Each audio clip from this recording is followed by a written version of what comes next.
کہے بغیر سیدھا زری کے کمرے کی طرف بڑھتا ہے۔ کمرے کا دروازہ دھیرے سے کھلتا ہے۔ زری دیوار سے ٹیک لگائے بے حس و حرکت بیٹھی تھی۔ اس کی آنکھیں خالی، چہرہ بے رنگ، جیسے صدیوں کا دکھ سمیٹے ہو۔ عثمان چند لمحے دروازے پر کھڑا رہتا ہے، اس کے قدم بڑھنے سے پہلے ہی خاموش، سب کچھ کہہ جاتے ہیں۔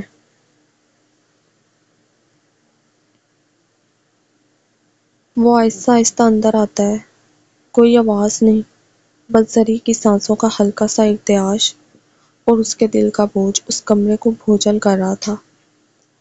عثمان اس کے سامنے بیٹھتا ہے، نظریں اس کے چہرے پر نہیں، اس کے ٹوٹے وجود پر۔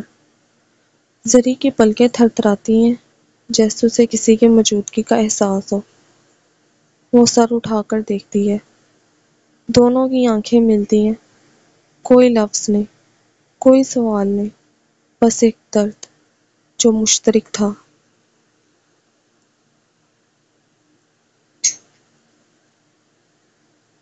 عثمان کا ہاتھ دھیرے سے زری کے ہاتھ پر آتا ہے۔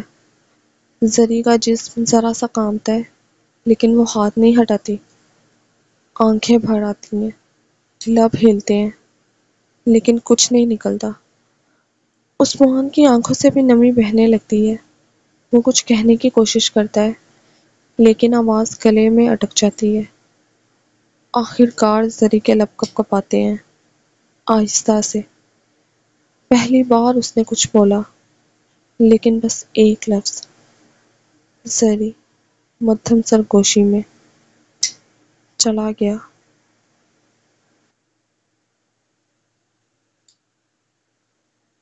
عثمان سر جھکا دیتا ہے، آنکھیں بند کر کے ہاں میں سر ہلاتا ہے۔ زری کے لبوں سے ایک سسکی نکلتی ہے، وہ اپنا چہرہ اس کے کندھے سے لگا دیتی ہے، جیسے برسوں سے رکی ہوئی صدا کو کسی نے سن لیا ہو۔ عثمان کے ہاتھ اس کے کندھے پر تھپ تھپاتے ہیں، خاموشی سے، دلاسا دیتے ہوئے، دوست بن کر، بھائی بن کر، اس درد کے ساتھی بن کر جس کا کوئی نام نہیں۔ گھر کے صحن میں سفید چادر سے ڈھکی ہوئی میت رکھی ہے، فضا میں خاموشی ہے، اور ہر سانس بوجھ بن کر ٹک رہی ہے۔ عورتیں ایک طرف، مرد دوسری طرف بیٹھے ہیں۔ عثمان اندر سے آتا ہے، سیدھا میت کی طرف جاتا ہے۔ اس کا دوست، اس کا بھائی، سرفراز، آج بے حس پڑا ہے۔ زری کو جیسے اس کی آہٹ نے چونکا دیا ہو۔ اس نے آہستہ سے سر اٹھایا، آنکھوں میں گہری ویرانی تھی، جیسے وہ دنیا میں ہے ہی نہیں۔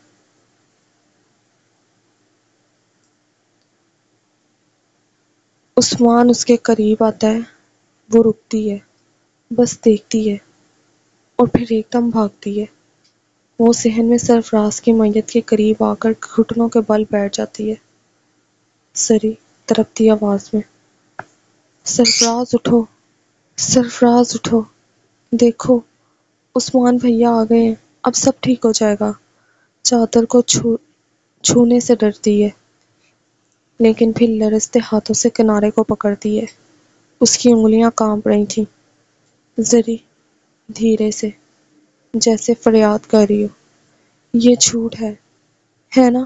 تم سب کو پریشان کر رہے ہو، ہمیشہ کی طرح۔ میں نہیں روئی، تم نے کہا تھا مضبوط رہنا، میں رہی، پر اب نہیں ہوتا۔ وہ عثمان کی طرف مڑتی ہے، اس کی آنکھیں ملاتی ہے، اور پھر سب ٹوٹ جاتا ہے۔ زری چیختے ہوئے، عثمان بھائی، میرا سرفراز مجھ سے کیوں چھین لیا گیا؟ میں نے تو کچھ مانگا ہی نہیں اس کے سوا، بس وہی تو میری زندگی تھی۔ دھرم سے زمین پر گر جاتی ہے، آنکھیں بند، آنسو بہتے ہوئے۔ عثمان فوراً آگے بڑھتا ہے، اسے تھام لیتا ہے۔ عثمان روتے ہوئے، زری، صبر کرو، میں ہوں، ہم سب ہیں، وہ کہیں گیا نہیں، تمہارے دل میں ہے۔ تمہارے ہر لمحے میں۔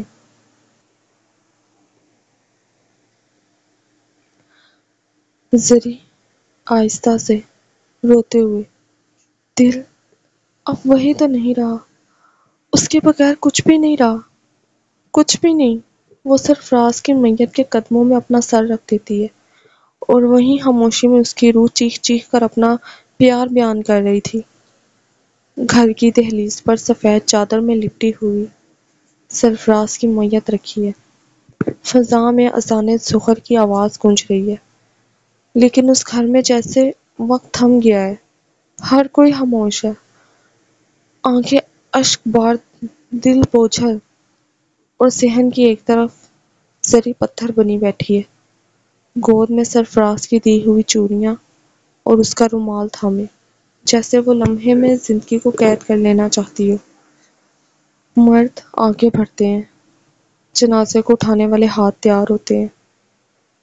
کوئی بزرگ دھیمی آواز میں، وقت ہو گیا ہے، لے چلیں اسے۔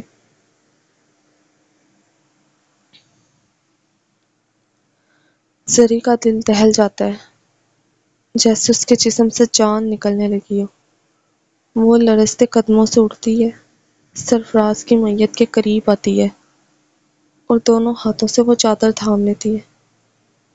زری سرگوشی میں، بے آواز آنکھوں سے، اب تم جا رہے ہو، بنا کچھ کہے۔ سرفراز، تم نے کہا تھا ہمیشہ کے لیے ساتھ دو گے، پھر کیوں؟ اس کی آواز اب کانپ رہی ہے، پر وہ کسی کو نہیں روک رہی، بس چہرہ جھکا کر آنکھیں بند کر لیتی ہے۔ عثمان آتا ہے، آہستہ سے زری کے کندھے پر ہاتھ رکھتا ہے۔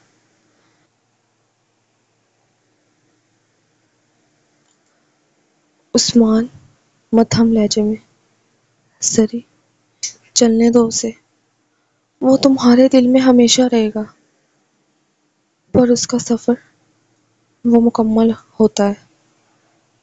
زری دھیرے سے سر ہلاتی ہے، جیسے تسلیم کر رہی ہو، لیکن اس کا وجود انکار کر رہا ہو۔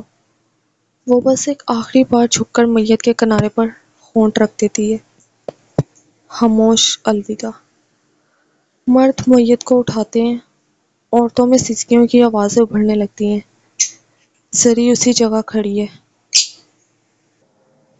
آنکھیں بند، ہاتھ جڑے ہوئے، جیسے وہ دعا کے بجائے اس کی روح سے لپٹ گئی ہو، اور سرفراز اسے لے جایا جا رہا ہے، اس کے خاموش وعدوں، اس کی ادھوری مسکراہٹ، اور زری کے سینے میں بسے عشق کے ساتھ۔ تو ریڈرز، یہ تھی ہماری آج کی ایپیسوڈ۔ امید کرتی ہوں کہ آپ کو سٹوری پسند آئے گی۔ اپنا اچھا فیڈ بیک دیجیے، میرے یوٹیوب چینل کو سبسکرائب کریں، لائک کریں، کامنٹ کریں اور شیئر کریں۔ بیل آئیکن کے بٹن کو پریس کرنا مت بھولیے گا تاکہ ہماری ہر آنے والی نئی ایپیسوڈ سب سے پہلے آپ تک پہنچے۔ شکریہ۔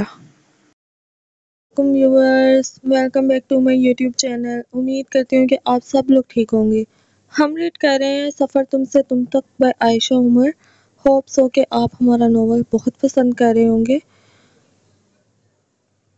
اگر آپ لوگوں نے ہمارا یوٹیوب چینل سبسکرائب نہیں کیا تو سب سے پہلے جا کے سبسکرائب کریں، لائک کریں، کامنٹ کریں اور شیئر کریں۔ بیل آئیکن کے بٹن کو پریس کرنا مت بھولیے گا تاکہ ہماری ہر آنے والی نیو ایپیسوڈ سب سے پہلے آپ تک پہنچے۔ So let's start. قبرستان میں خاموشی طاری ہے۔ مرد حضرات قطار بنائے کھڑے ہیں۔ سفید کفن میں لپٹے سرفراز کو قبر میں اتارا جا رہا ہے۔ عثمان سامنے کھڑا ہے، ہاتھ دعا کے لیے اٹھے ہیں، مگر دل چھلنی ہے۔ سرفراز کے والد آنکھوں سے بہتے آنسو پونچھنے کی کوشش کر رہے ہیں، لیکن ضبط کا بند ٹوٹ چکا ہے۔ مولوی صاحب کلام پاک کی تلاوت کے بعد دعا کراتے ہیں۔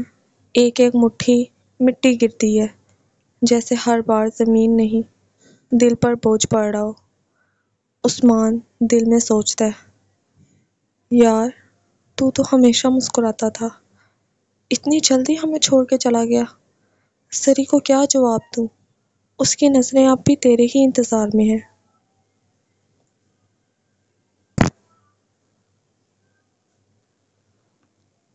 دوسرا منظر، زری کے گھر میں خواتین کا حلقہ۔ زری سفید لباس میں کمرے کے کونے میں خاموش بیٹھی ہے، نہ رو رہی ہے نہ بول رہی ہے، بس ٹکی ہوئی آنکھوں سے دروازے کی طرف دیکھ رہی ہے، جیسے اب بھی امید ہے کہ سرفراز آ جائے گا۔ سرفراز کی ماں زری کے پاس آتی ہے، اس کا سر اپنی گود میں رکھ لیتی ہیں۔ زری کی سانسیں بے ترتیب ہو رہی ہیں، مگر آنکھیں بے آواز۔ سرفراز کی ماں نم آواز میں: بیٹی، وہ بہت خوش تھا، تمہارے ساتھ زندگی گزارنے کے خواب دیکھ رہا تھا۔ زندگی کی آنکھ سے پہلا آنسو گرتا ہے، اس کے لب ہلتے ہیں جیسے خود سے مخاطب ہو۔ زری: امی، اسے کہا تھا مجھ سے دور نہ جانا، اس نے سنا کیوں نہیں؟ کمرے میں موجود ہر خاتون کی آنکھ نم ہے۔ زری کی آنکھیں بند ہوتی ہیں اور وہ آہستہ سے کہتی ہے: سرفراز، اب خوابوں میں تو آ جاؤ۔ زری کو بڑی مشکل سے سلا دیا گیا تھا، دوا دے کر، دعائیں پڑھ کر، سر پر ہاتھ پھیر کر، لیکن نیند کہاں؟ وہ صرف جسم بند کرتی ہے، دل نہیں۔ وہ تو اب بھی دروازے کی طرف لگا بیٹھا ہے، اسی کی قدموں کی چاپ سننے کو۔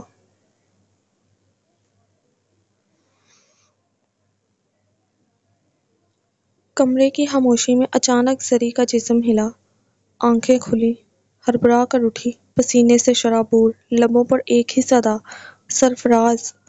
پہلے سرگوشی، پھر بلند، اور پھر چیخ بن گئی: سرفراز! سرفراز! دروازہ کھلا، بغیر دوپٹے کے ننگے پیر وہ پاگلوں کی طرح دوڑتی ہوئی باہر نکلی، ہر دیوار، ہر کونے سے پکارتی: سرفراز، واپس آؤ، کہاں چلے گئے ہو؟ مت جاؤ۔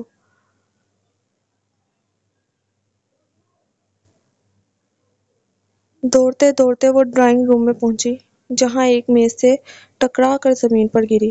اس کا سر میز کے کنارے سے لگا، خون کا قطرہ نکل آیا، مگر زری کی زبان پر اب بھی صرف ایک ہی نغمہ تھا: سرفراز! سرفراز! تم وعدہ کر کے گئے تھے نا، تم نے کہا تھا چھوڑ کے نہیں جاؤ گے۔ وہ چیخ رہی تھی جیسے جان نکال کر صدا دے رہی ہو۔ اچانک پیچھے سے کسی نے اسے تھام لیا۔ عثمان تھا، بھاگتا ہوا آیا، زری کو باہوں میں لیا۔ عثمان گہرے دکھ کے ساتھ: زری، بس کرو، بس کرو میری بہن، وہ چلا گیا ہے، زری، وہ اب نہیں آئے گا۔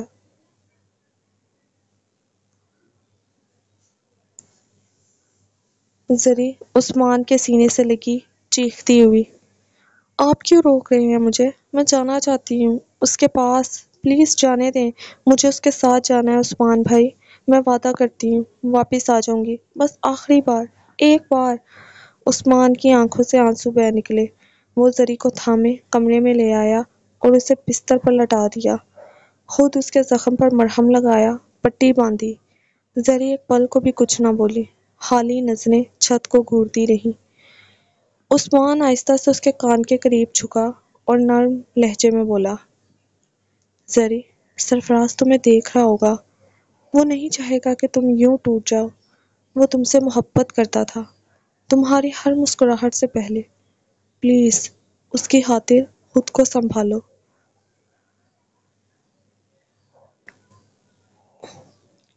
زری کی آنکھوں سے آنسو ٹپکے، لیکن لب اب بھی بند تھے۔ عثمان اٹھ کر دروازے کے پاس گیا، دروازہ بند کیا اور وہیں دیوار کے ساتھ ٹیک لگا کر بیٹھ گیا، جیسے اس کا دل کہہ رہا ہو: جب تک وہ جاگ نہ جائے میں یہاں سے نہیں ہٹوں گا۔ وقت گزرتا رہا، دن رات بدلتے رہے، مگر زری نہیں بدلی۔ اس کی آنکھوں کا نور جیسے بجھ چکا ہو، ہونٹوں سے مسکراہٹ لوٹ گئی ہو، اور دل جیسے کہیں دفن ہو چکا ہو۔ وہ پورا ایک مہینہ نہ ہنسی، نہ روئی، نہ شکوہ، نہ سوال، بس چپ، بس خاموشی، جیسے اس کے اندر کچھ ٹوٹا ہو جو دوبارہ جوڑا نہ جا سکے۔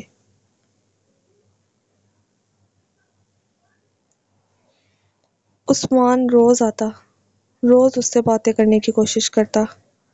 عثمان آہستہ آواز میں: زری، کچھ کھا لو، آج تمہاری پسند کا پاستہ بنایا ہے، دیکھو۔